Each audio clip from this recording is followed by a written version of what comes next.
ভালো হবে। আর একটা ব্যাপার বলি যে এই ফাউন্ডেশনের আন্ডারে আমি একটা মেডিকেল যে ক্যাম্প এটা দিতে চাই। আপনারা যদি মনে করেন যে আপনাদের এই বন্ধন ফাউন্ডেশনের আন্ডারে মেডিকেল ক্যাম্প করবেন, একজন চোখের ডাক্তার থাকবে, একজন মেডিসিন স্পেশালিস্ট থাকবে, যারা একেবারে নিডি তাদেরকে ওষুধও সরবরাহ করা হবে।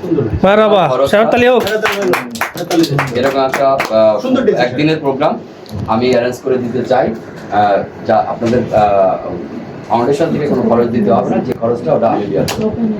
ঠিক আছে, এখন কোথায় করবেন, শুধু মানে এটা কি এই অফিসেই করবেন নাকি আর কোনো জায়গায় করবেন সেটাও সিলেক্ট কবে নাগাদ করতে চান, এর জন্য এই সংগঠনের পরিচিতিটা জন্য একটা মানুষের জন্য করতে হবে। শুধু এখানে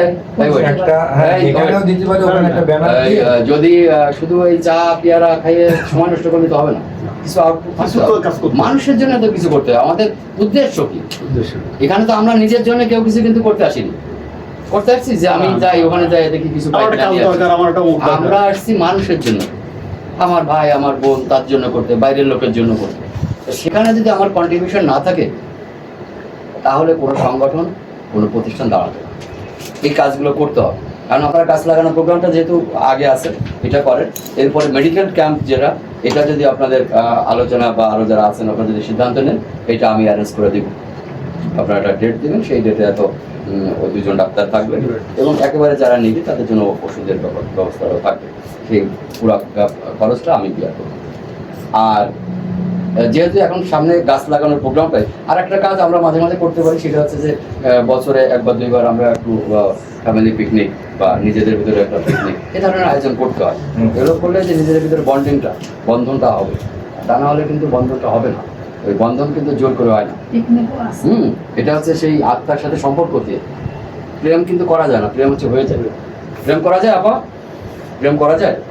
প্রেম হচ্ছে হয়ে যায়, একজনের সাথে ভালো লাগাটা তৈরি হয়ে যায়। এটা বলা যায় না যে আমি ওনার সাথে ওনার ভালোবাসি, ও মুখের কথা, কোনো ভ্যালু নাই, ওটা তো হয়ে যায়। আপনি আপনার যখন এখানে কার্যক্রমটা থাকবে তখন এখানে সম্পর্কটা বন্ধনটা হচ্ছে হয়ে যাবে। বন্ধন আপনি ইচ্ছা করে তৈরি করতে পারবেন এবং সেই বন্ধনটা হয়ে যাবে হচ্ছে এই কর্মকাণ্ডের ভিতর থেকে। তো আমি আশা করব এই সংগঠন এই কার্যক্রমগুলো যদি তাদের ভালো লাগে, তারা যদি এখান থেকে কিছুটা গ্রহণ করে, আমরাও থাকবো সাথে। একটা না একটা প্রোগ্রামের ভিতরে আমাদেরকে থাকতে হবে, কোনো না কোনো কর্মকাণ্ডের মধ্যে থাকতে হবে, তাহলে আমাদের এই সংগঠনের স্থায়িত্ব বাড়বে এবং এটা একটা আমাদের যে কাঙ্ক্ষিত লক্ষ্য সেখানে আমরা পৌঁছাতে পারবো। আদারওয়াইজ শুধু ওই চা পেয়ারা আর ওই যে পুরি বাজার এর ভিতরে সীমাবদ্ধ হয়ে যাবে। তো সিনিয়ররা আছেন, আমাদের ভাই আছে, আমাদের সভাপতি সেক্রেটারি আছে, আর তাদের সুচিন্তিত মতামতের ভিত্তিতে আমি আশা করব যে আমরা কিছু ইফেক্টিভ কার্যক্রমে যাই, যেটা আমাদের নিজেদের কাজে লাগবে, সমাজের কাজে লাগবে, দেশের কাজে লাগবে। তাহলেই আমরা আমাদের কাঙ্ক্ষিত লক্ষ্য অর্জন করতে পারবো। সবাই ভালো থাকবেন, আমি আর সময় নেব না। সবাইকে অসংখ্য ধন্যবাদ। এই রাত্রে সন্ধ্যা থেকে সবাই বসে আছেন, এই জন্য সবাইকে আরেকবার ধন্যবাদ জানাই, শুভরাত্রি জানাই। আমি আমার কথা শেষ করছি। আসসালামু আলাইকুম।